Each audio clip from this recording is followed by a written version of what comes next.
talk about render rates, because of course this is a big issue that you focus on, and also with Second Look, which I think you should talk a bit about as well. Yeah, so I mean, we think about, you get all this measurement, you know who you're targeting. What we think about is, how do you not send them the same ad 3 times in a row?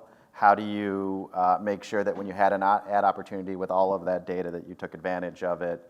How do you make sure you get paid for it? All those things.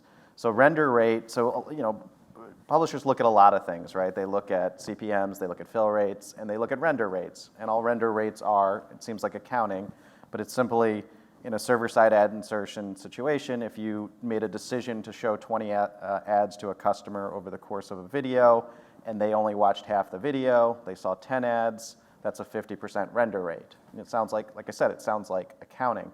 But it has costs, and those costs come into 2 buckets. One is, you may pay serving fees on all 20 of those ads, depending on what your relationship is. You may pay stitching fees on all 20 of those ads, depending on what your relationship is. So it drives higher costs that you're paying fees on ads that you're actually not showing to the customer. The other thing, which is a little bit lower level, is the render rates are getting passed back into the ad infrastructure. So the DSPs are looking at these publishers and assets and saying, oh, well, that's a 30% render rate.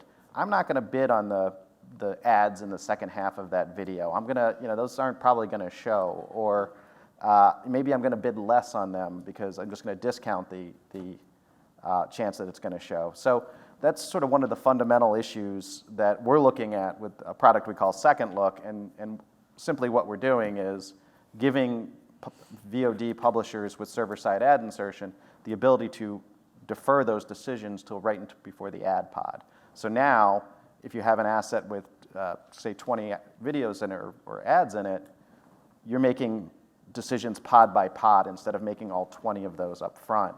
And it has the added benefit of more time to allow for failures to not happen, get the video started sooner, get the video monetized better, because if you need to tell your programmatic source that that ad served 3 minutes ago, you can do that with a more deferred timeline.